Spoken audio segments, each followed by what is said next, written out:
Hi, this is D+C McTravels, and we're at the Badlands National Park here in South Dakota, and we're going to take a quick drive through. We don't have a lot of time, so we're going to drive through the Badlands, show you a few things. It won't be very long, but here we are, the Badlands of South Dakota.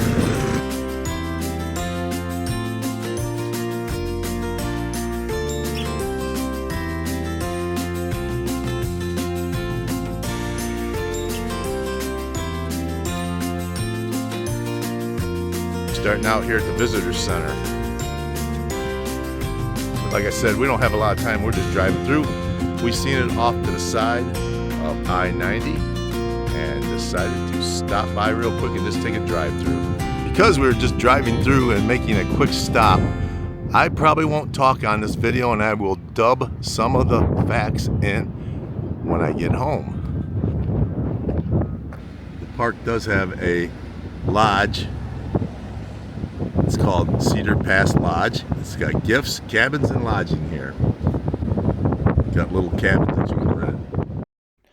As we begin our drive into the Badlands National Park in South Dakota, you will see the rugged beauty of the Badlands, and it draws visitors from all around the world. These striking geological deposits contain one of the world's richest fossil beds. Ancient horses, rhinos once roamed here. The park's 244,000 acres protected in an expansion of mixed grass prairies where the bison, bighorn sheep, prairie dogs, and black-footed ferrets live today.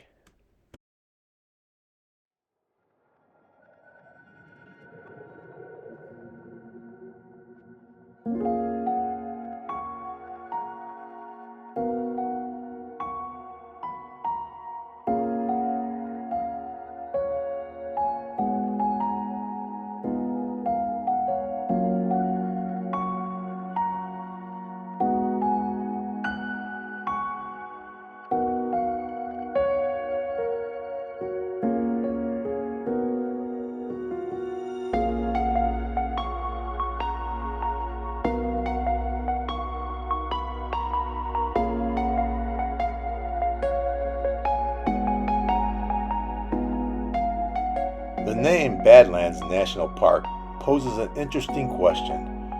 Why would you try to entice people to visit a park called Bad? The truth is, the name pays homage to the people that lived in the Badlands before it was a national park.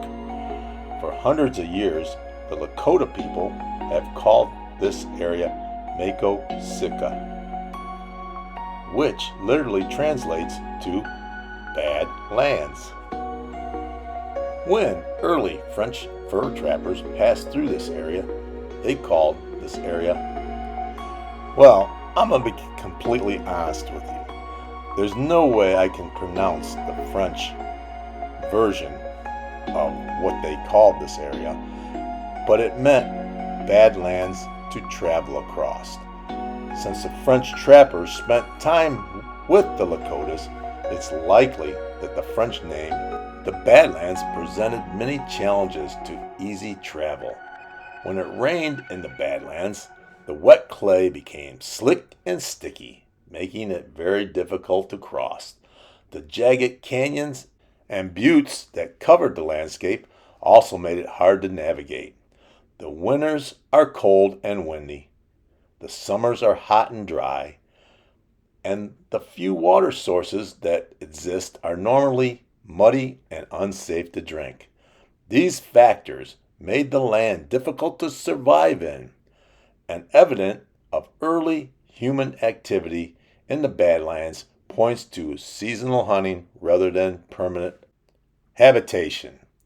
One final fun fact about the name, the Badlands National Park, in 1922, is when the Badlands was first proposed as a national park and suggested the name would be Wonderland National Park.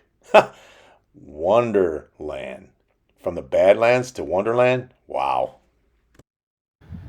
There's tons of trails all over, but you gotta get a pass to walk them.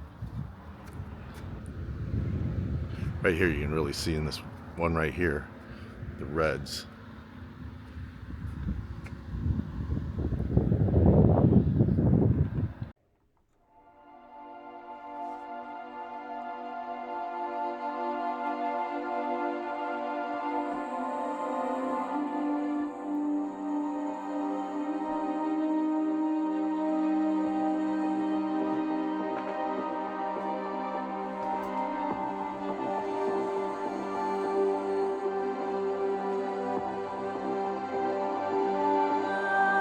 Around 75 million years ago, a massive, shallow sea covered the center of North America.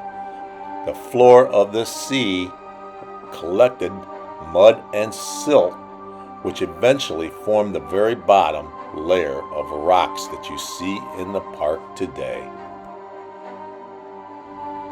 The Badlands fossil beds are among the richest on the earth. Here's sort of a close-up. I don't know if you can see the colors or not, if this camera's going to do it any good.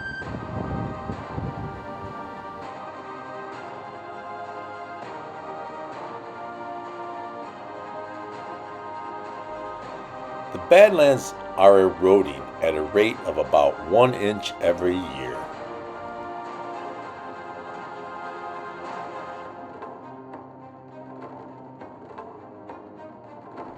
In 1803, the land that the Badlands set in was purchased from France, 828,000 square miles west of the Mississippi River was purchased from France for $15 million.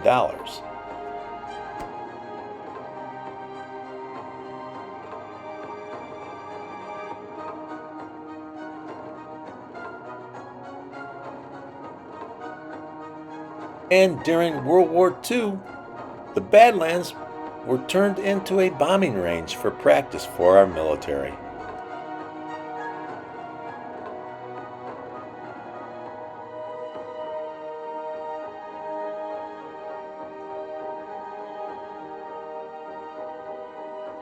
More than 7,500 stars come out over the Badlands at night. Far from any large city, the skies here stay genuinely dark. On a clear night, the National Park Services say visitors are exposed to more than 7,500 stars, with the Milky Way standing out in unusual clarity. City dwellers routinely gasp. Most Americans have never actually seen so many stars in the galaxy out there.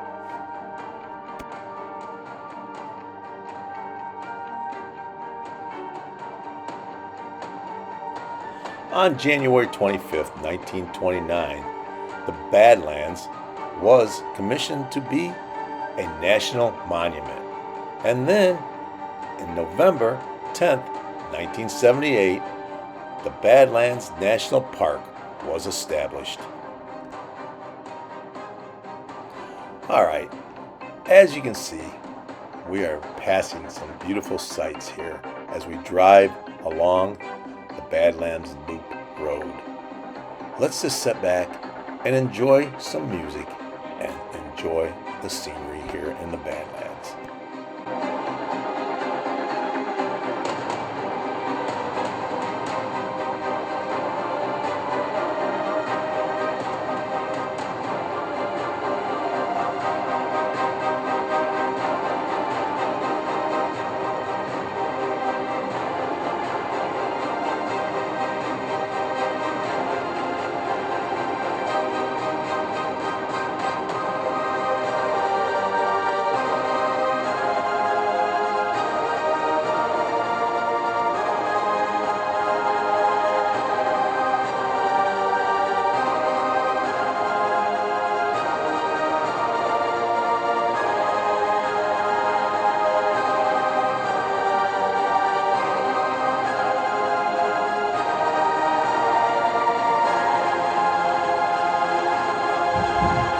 You can actually see how big these are, how tiny them people look over there.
Here's a little more information on the Badlands. The Badlands have badgers, bighorn sheep, bison, magpies, black-footed ferrets, prairie dogs, bobcats, coyotes, elk, mule deers, and pronghorns. But you know what? We didn't see any. In 1963, 50 bisons from Theodore Roosevelt National Park, you know we were there earlier, were released here. The herd has grown to over 1,200 animals. Also, the bighorn sheep population has increased over the last couple years, and it is totaling around 233 sheep. If you remember, at the beginning of our trip, we visited the Theodore Roosevelt National Park up in North Dakota. They consider that the Badlands of North Dakota. The primary difference are the South Dakota Badlands are moon-like, sharply eroded layers and deep jagged canyons. In contrast, Theodore Roosevelt National Park in North Dakota is greener, more vegetation, rolling landscape, carved out by the Little Missouri River, featuring hoodoos and colorful layers of exposed coal and clay. As you tour the Badlands here in South Dakota, you will be on Highway 240.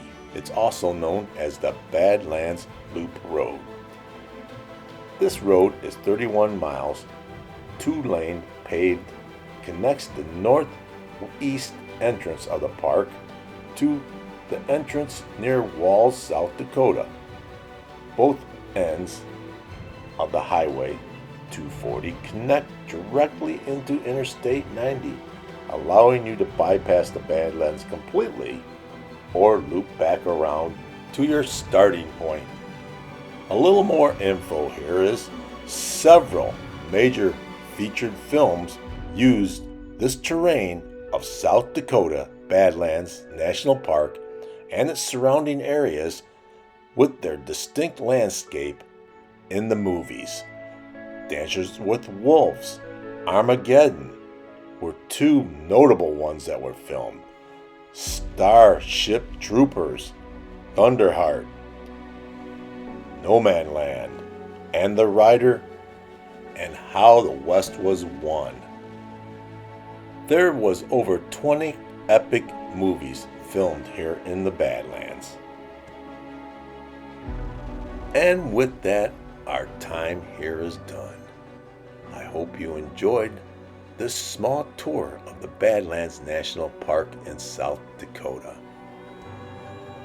Hopefully you enjoyed it, whether you're interested in 75-million-year-old fossils, architects' find dating back 12,000 years ago, or you just enjoy the park's mixed grass and prairie. You'll really enjoy it, a visit here at the Badlands National Park, South Dakota. So, from D+C McTravels, once again, just like to say thanks for joining us. And if you like this video, like and subscribe. And till next time, thanks for McTraveling with us. Have a great day.